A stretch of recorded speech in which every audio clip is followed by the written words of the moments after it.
What's up, everybody? Welcome to Chatting with Chapman. I'm your host, Andre Chapman Jr., also known as Dre Made It Happen. And today I have the pleasure of sitting down and conversing with three-time Olympian for Team USA, a 2024 Olympic silver medalist, 12-time national team member, six times World Championship team member, four-time World Champion medalist, four-time Pan American medalist, five-time USA Artistic Swimmer of the Year, and she has a really cool video on her Instagram where she's going around telling her teammates that they're Olympians. So I would like for you all to welcome the three-time Olympian, Anita Alvarez. Thank you. Thanks for having me. Yeah, of course. Of course. So, just a little backstory. I started this podcast because I wanted to create a platform where athletes, especially high school level athletes, can learn directly from professionals and collegiate athletes who've been in their shoes. The goal is to demystify the mental challenges that you all face and show that even the most successful people have had to continuously work hard on their mental game. So, I'm hoping that coaches, athletes, parents, they use this as a resource and a guide of inspiration during some challenging times, and use this knowledge to help them propel forward. So, to get started, my first question is: what mental skills have been crucial in your progression from high school to collegiate to the Olympics? Yeah, so I think in general, definitely wasn't really thinking much about my mental skills, mental performance as a youth high school athlete. Like I was kind of born into a family of sports, just kind of had a lot of that natural talent and abilities and thought like, okay, this is awesome. Like I know I need to work hard. I had the work ethic and I had the talent, but there's always like a little part of me that's, was still missing there for me to reach my full potential. So once I kind of reached it actually took me until kind of like the Olympic elite level to dial in on the mental skills more. But I have a whole list I could list off, and I know every athlete is different too. So I'm going to name a few because I know, things work for different people, and I've kind of found that along the way too. But a certain level of visualization that I've added into my practice, super important. I know when you're younger, like sometimes it seems silly, like, okay, I'm going to close my eyes and visualize like me competing or me on competition day, or even like the preparation leading up to the actual event that you're competing in. But I found it so crucial. Even before big competitions, I will look up, like search for photos of the venue that we're going to compete in. And at times I would print it out and like hang it up in my room. So I become familiar with that venue, with that arena, with that pool. So that every night before I go to bed, I close my eyes before falling asleep, and I will kind of visualize myself. Like we know the routine before we go and compete. We'll, have our warm up, then we'll be in that little back area. At some point we'll get called to like the ready room, or the last call room it's called. And you kind of know your routine for each little moment. So being able to kind of visualize that, become comfortable with it, and not just visualize everything going perfect either. Like that's the thing. You have to think about those moments when something comes up, like, okay, someone in front of you scratched. You have 10 less minutes than you thought you had, and you're going to have to get out there and compete. So kind of like implementing all those different possibilities into that visualization, is what I've found to really be helpful. And it takes time because, of course, when you compete, or when you're visualizing yourself compete, you want to practice visualizing yourself how you want to compete, right? So you don't need to practice all those things going wrong necessarily in your head. But I think it takes time. Like sometimes when I was younger, I would try and visualize, and every time I saw like one of my technical elements, like every time falling over, and I couldn't get the image in my head of me actually doing it correct.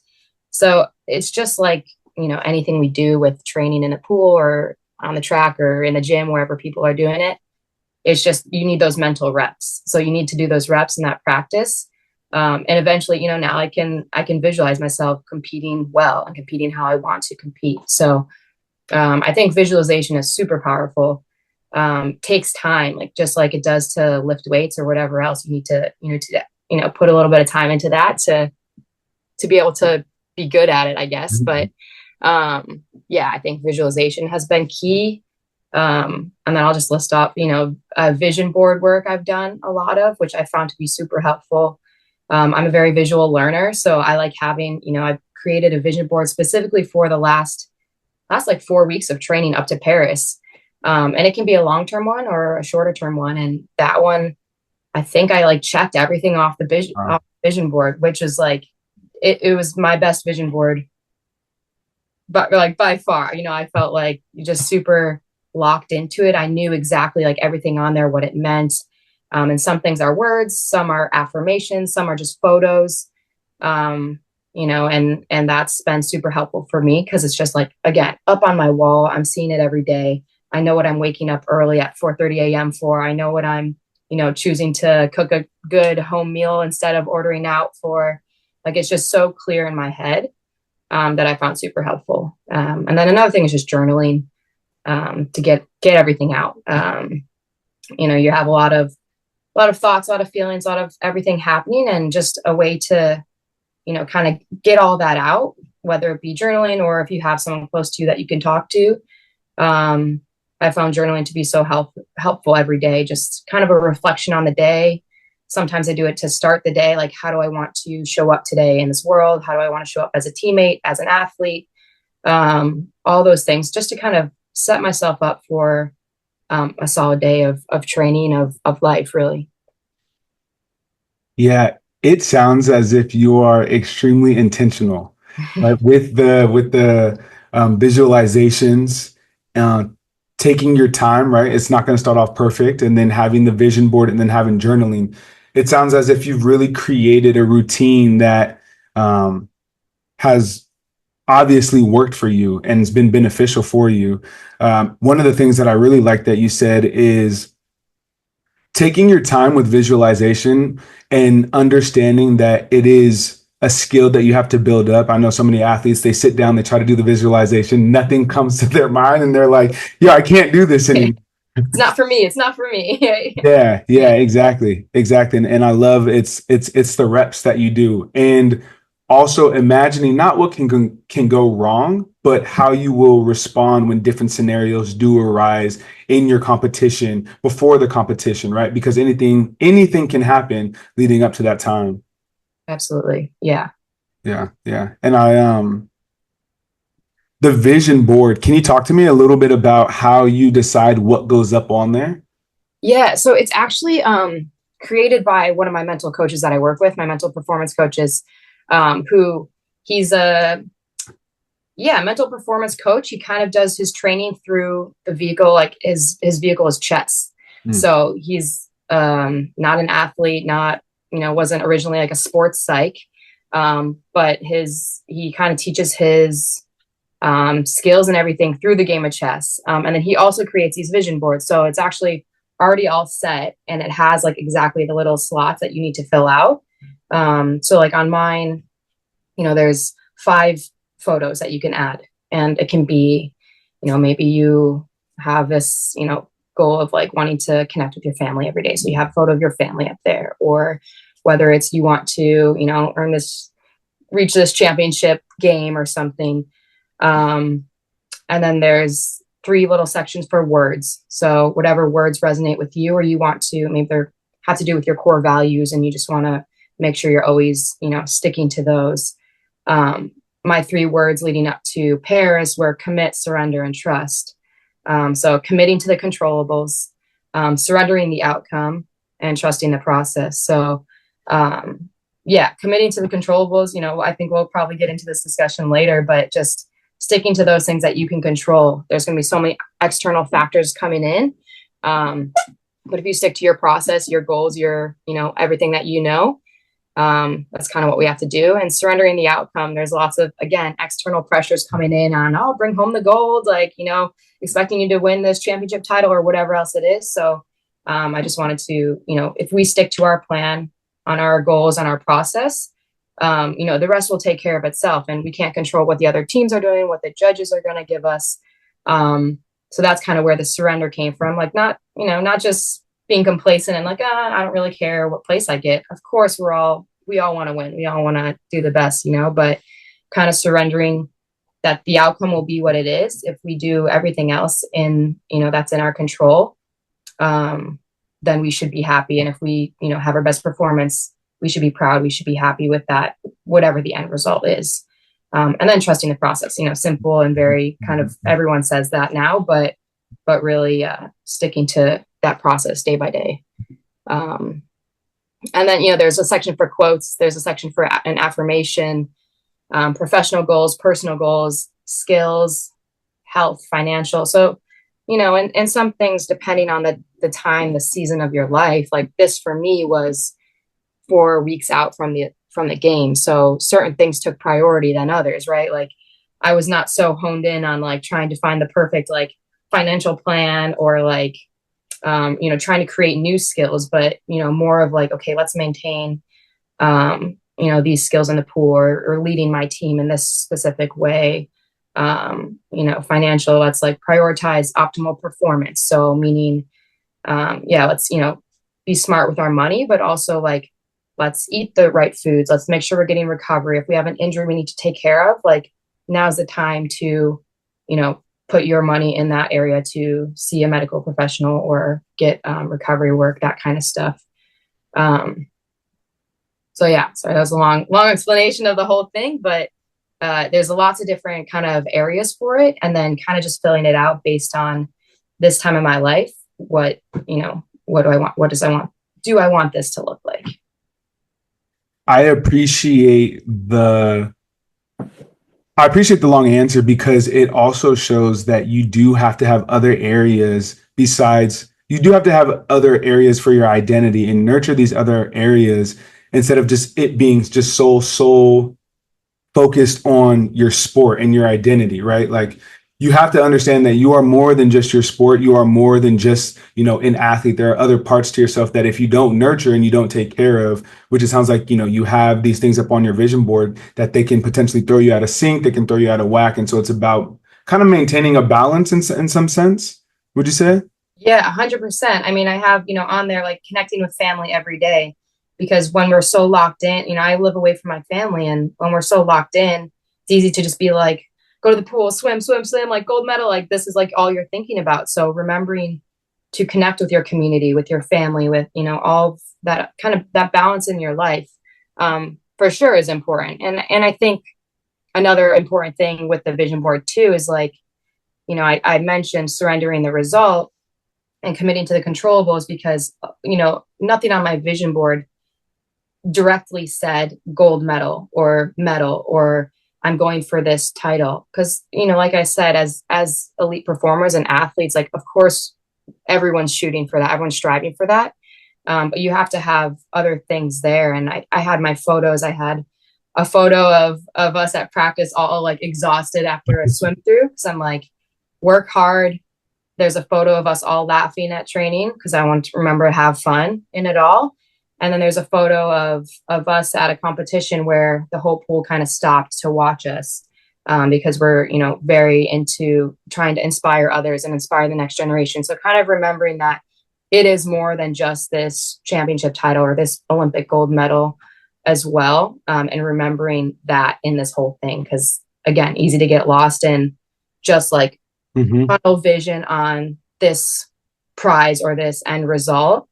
And forgetting, the balance of why we're doing this, who else is around you, supporting you and loving you and all that stuff. So, yeah, building on that answer for surrendering, how do you handle the external pressures?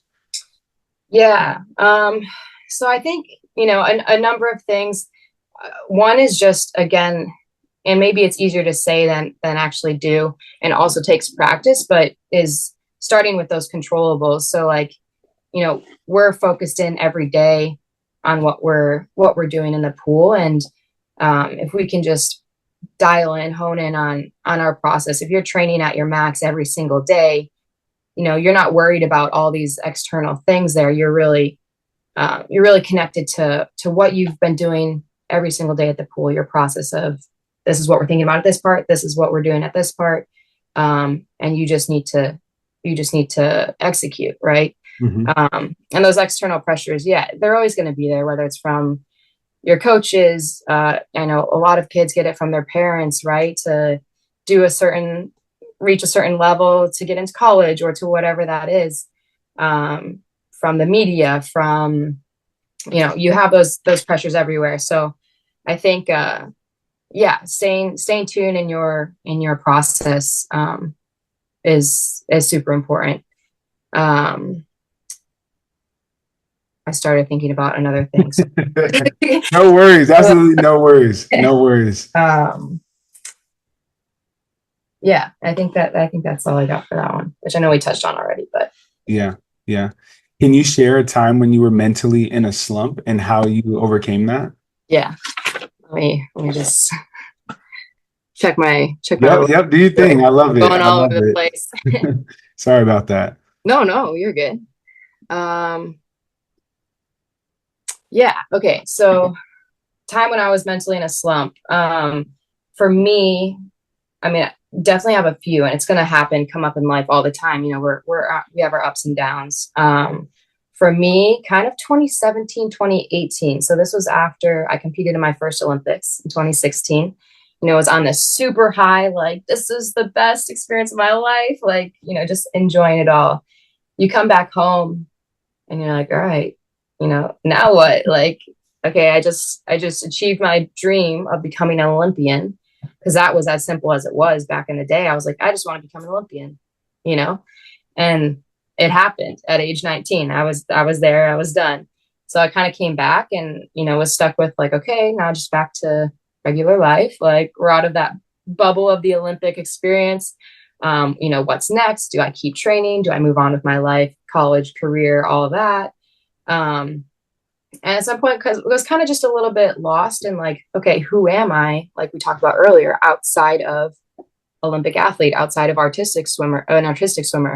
What are my likes and dislikes? Like, this is what I've literally been doing my entire life, and kind of lost all sense of myself if it wasn't for the sport, right? And so I think, I had a few years of really struggling to kind of figure that out. And I think, one that we spoke on a little bit earlier was finding some balance in my life. I had been training 8 to 10 hours a day, 6 days a week in my sport, and just like so dialed in. I finished high school online because I was training full time. So really was disconnected from like the rest of the world. Like, there were like things happening in world news, like I had no idea about, like you're so under a rock. And so I, found a different things. I started taking classes at the local community college, where I like picked up water polo and swimming. So I joined like other sports teams, which I know is like still sport, but like finding another community, right? Finding balance in life. I was taking classes in person. So I was kind of getting that another area of life. I started working a job, at a sporting goods store or something. And, so kind of finding that balance in life, like, okay, outside of the pool, let's find these other communities as well, because I have my artistic swimming community, which is amazing. I have my family, all that, like supportive, knows the sport, like all this stuff, but there's so much more to life. So yeah, finding balance in other areas of life outside of just artistic swimming, kind of connecting with the community and creating a community outside of that sport also. Because those are some of your best friends as well. Like, you are with them all the time. You want to hang out with them all the time. But kind of finding a community outside, whether that's, school, whether it's like, yeah, any other parts of life. And then I think also like reconnecting with, the simple things in the sport, and the reason why I fell in love with the sport in the first place, because when you're younger, you love it, you're doing it. And then at some point you start to kind of like, either get so focused in on, that elite level, or like just the pressures of it, and, being so intense and hard on yourself, that you forget why you started. Like, when I was 5 or 6, just splashing around in the pool, like, why did I really fall in love with the sport? Why did I choose this one over all the other sports that I did as a kid? And I think like reconnecting with that part of you as an adult, was super important for me, because deep down I knew that I wanted to keep swimming. I wanted to keep competing at the elite level. But at the same time, I was burnt out. I, didn't feel like I loved it when I was going to the pool every day. But a little part of me knew that I did. I knew I just needed to like reconnect with that and kind of find that fire again. So, I think it's hard to know that sometimes. So I'm super glad that I did know that deep down, because I could have easily, quit and moved on with my life and been like, all right, one Olympics, I'm done. But I think finding some balance outside of the pool and reconnecting with that like inner love and joy for the sport again, is kind of what kept me going. And then now, two Olympics later, here I am. So Yeah.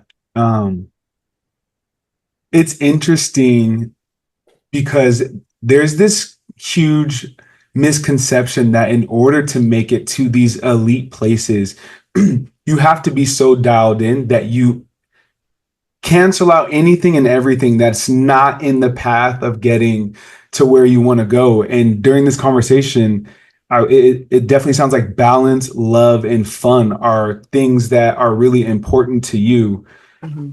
and balancing that, right? And so I love this. I love your answer, because you don't have to sacrifice other areas of yourself to become or to achieve the goals that you have to achieve. Matter of fact, you shouldn't, because it's going to make you, like you said, burn out, and not enjoy it. And so finding and tapping into that community, tapping into that fun, remembering your why are critical reasons to help you sustain on the journey, because it is going to get hard. It's going to get hard. It's going to get boring. You're going to see people doing things that, oh, I wish I can go do that. And you're going to have to sacrifice a lot. So keeping the people around you that remind you of why you're doing it, who you are, and really nurturing the aspects of yourself outside of sport are very important, it sounds like. Yeah, 100%. And that's, back with community and family or whoever that is, like in those times when you're questioning it too, like if you don't know, it's okay to not know too, like where you are in life, if you want to keep going, if you still love it, like all those things. But when you have those people, like I know many times when I, would call my mom, like, I just, I want to quit, or like, I'm done, I'm coming home or whatever. And it was never like, her forcing me to stay there, but she just, would remind me of those things that I needed to hear, and those things that, why I started, or all those other things that, weren't so clear in my head, because all I was thinking about was that current state that I was in. So, family, friends, everyone, whoever needs to be there, to help you through those times, I think it's crucial. Yeah. Yeah, yeah. You kind of touched on the question that I was going to ask, so we don't really need to dive too deep into it, but just about the balance piece of the sport and the other aspects of your life. So I want to jump to, what advice would you give to your high school self about the mental side of sports? Yeah. I think one, it's important, pay attention to it. It's maybe more important than the actual physical part. Like I said earlier, it's, you can have all the talent in the world, and no work ethic, no, not really put much into it. You can not have much talent but put all the work in too. But if you don't have, the combination of both, and that with the mental skills combined, like, you can, if you have all of that, you're unstoppable, let's be real. But, I think no matter where you are in life, you need those mental skills, and,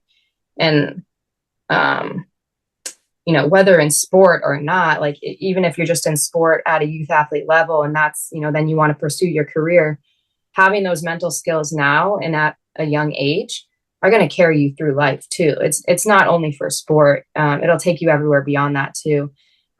Relationships, your work life in the future, if you are a parent, if you become, whatever area of life you go, these skills are going to benefit you. So it's not like there's literally no lose to putting effort and energy into them. And it's never too late to start either. Like, a lot of people are well into their athletic career and are just starting to learn about and incorporate these mental skills into their routine. And that's okay. But I think, yeah, it's also never too early to start. So, but if you're a kid and you're just starting out in sport, like it might seem not that important for you now if you're just, young athlete, high school athlete. But if you start them now, like again, you'll be unstoppable in whatever route of life you take. Yeah. I think another thing too that I would tell myself, I guess, I had a lot of like self-doubt growing up and like wasn't always super confident in myself and in my abilities or whatever else. And, I did have other people always telling me like, oh, you're going to be so good, or like, you're so much talent. But I like, for whatever reason, like the lens we have, like sometimes we can't see it and we block it out. And there's this one quote that I came across this year that I was like, oh man, I wish I saw that when I was younger. But it was like something of suffering from self-doubt while others are intimidated by your full potential. And like, if you could see yourself the way that you're seeing others, or the way that, others might be looking at you, like you would realize like your potential and just be able to like hone in on that. And, there's the line of like having so much confidence and not being able to see your flaws versus, having none and just like kind of like staying back the whole time. So I think having a little of both, having some of that confidence to pursue your goals, to reach your full potential, but also staying humble along the way and knowing that we all have space to grow. And every opportunity is a chance to grow through the wins, through the losses, injuries, through, changes, conflicts with coaches, teammates, whatever it is. Like there's no bad situation, no bad moment if you really take the learning from it, and use it as a chance to grow. We can look back on moments that we're not proud of or whatever else, but if we learn from it and are becoming a better person for it, it's all good. It's all positive stuff, for us being our best selves and reaching our full potential. So, yeah. What would you say was a key element in helping you with the self-doubt that you were facing?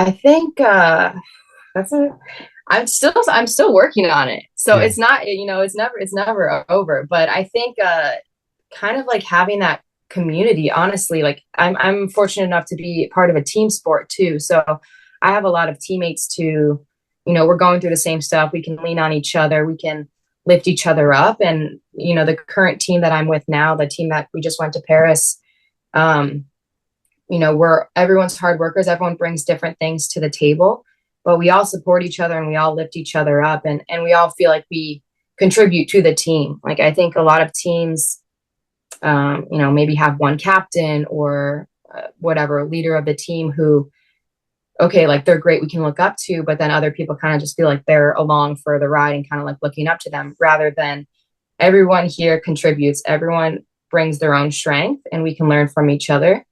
And I think I've gained confidence within my team because I found, okay, what is my specific strength, something that I can bring to the team that I can share with them and help others. And then, but also knowing that others have strengths that I don't have and I can learn from them. So it's kind of like you can have the confidence in your role, in your abilities and your strengths, while also seeing those strengths in others to find areas for growth within yourself. So I think really like laying out, finding your strengths, and maybe you don't, you're not in a team sport where you have that ability to have others to look at, but maybe it's just other athletes that you're competing against. Like, okay, what is my strength in this event that maybe some others don't have? Okay, cool. Let's be confident with that. Let's use that to kind of like drive me. But also know that this person I'm competing against has this strength. I can like watch and learn from them. And I feel like that's kind of given me confidence, but also helped me continue to grow and to learn too. Yeah. Yeah. I like that because, well, let me say this. Even if you're not on a team sport, developing that community to continue to pour into yourself is very necessary. One of the things that I tell my athletes is use my confidence in you if you don't have any in yourself right now. Mm-hmm. And my goal is, like you said, the way others see you sometimes is completely different than you may see yourself, the way your coach may see you, than the way your teammates may see you. And so having those people that could, support you and reinforce you, like, hey, no, you're actually really good at this. I know you might be comparing yourself or having some self-doubt, but I want to affirm the skills that you have. And so I think this is also a message to teammates and to coaches, to where if you are in an individual sport, it's necessary to build your athletes up and to continue to remind them that they belong and that they're good enough, because as athletes, comparison, self-doubt, fear, those things are real. And so the community is necessary. And so, yeah, I just wanted to follow up with that. Yeah, 100%. Loved all that. Yeah. Before we shift to the next piece, I just wanted to ask if there was anything that you felt you wanted to say that may not have, been asked in a question, or any thoughts that were top of mind for you.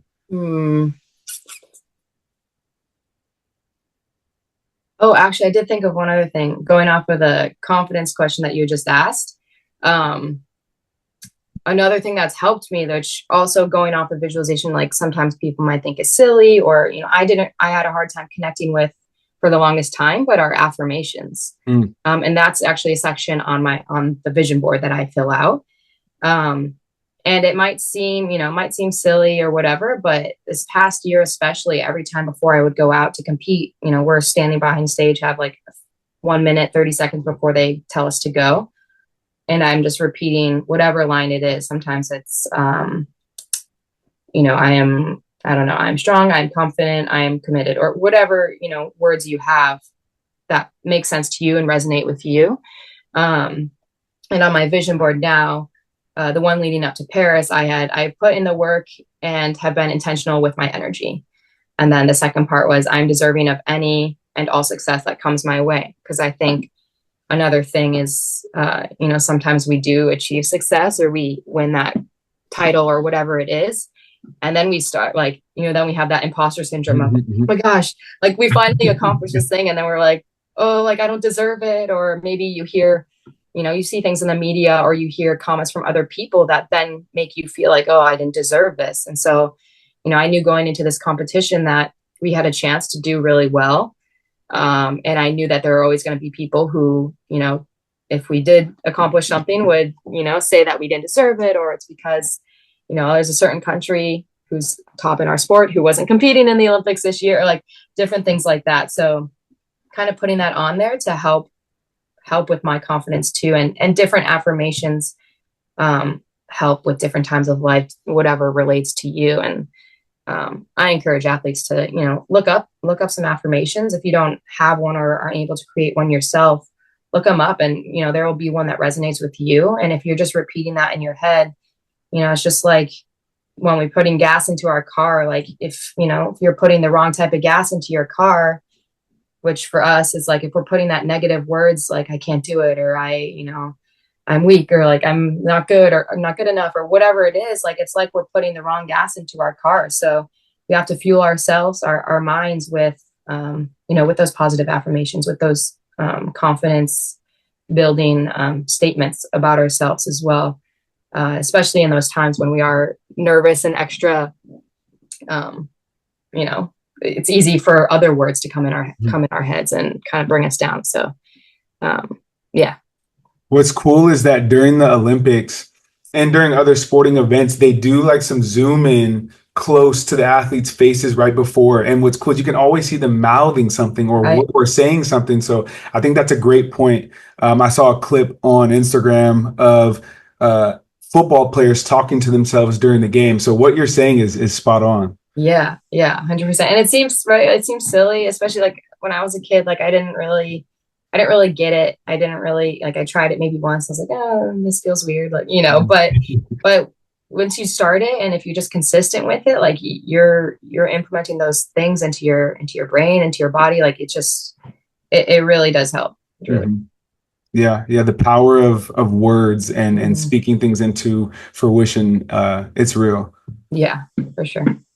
All right. So this next part of the podcast, I didn't tell you because it's a surprise, but I do this thing called rapid fire questions. Okay, cool. And you have 30 seconds, and I ask you 5 questions, and you just say the first thing that comes to mind. Okay. And so I'll start the clock right after I ask the first question. Okay. I'm so bad at rapid fire questions. I'm good at these rapid fire questions. There we go. All right. What is your go-to pregame hype song? Ooh. Okay. With, Shakira, this is our team one. Whenever, wherever. Is that the one? Whenever, wherever. Yeah, I think that's what it's called. Got you. What is your favorite cheat meal? Um, Pizza.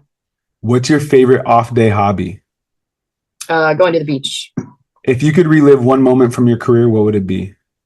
Oh, probably qualifying for the Paris Olympics at the World Championships. What's the best advice you've been given? I was just thinking about this earlier when I was little. I was going to one of my first competitions, and my dad asked me if I was nervous, and I was like, "No, I'm not nervous." And he's like, "It's okay if you're nervous. Like if you're nervous, it just means you care." And nerves and excitement are the same thing happening within you, and just how you respond to it, how you look at it. So if you're nervous, sometimes the nerves come from fear, and the excitement comes from joy. So kind of like take in that joy, that excitement part of it. And also, it's okay if you feel those nerves because it just means you care about what you're doing and you're passionate about it. So Yeah. Yeah. that was longer than 5 seconds to answer, Yeah, but it's okay. It's okay. It was good stuff. It was necessary information. Well, Anita, thank you so much. This has been wonderful. I think so many learnings, and I hope people that are watching this are understanding how important balance and community are, and understanding that you are more than just an athlete. So I want to thank you truly for being here, and sharing your wisdom. yeah, thank you so much. This was awesome, and it's fun to talk about this side of stuff because a lot of times it's about just our sport and our careers, but this part of it is so important. So thank you for doing what you do and sharing this. Yeah, of course, of course. All right, y'all.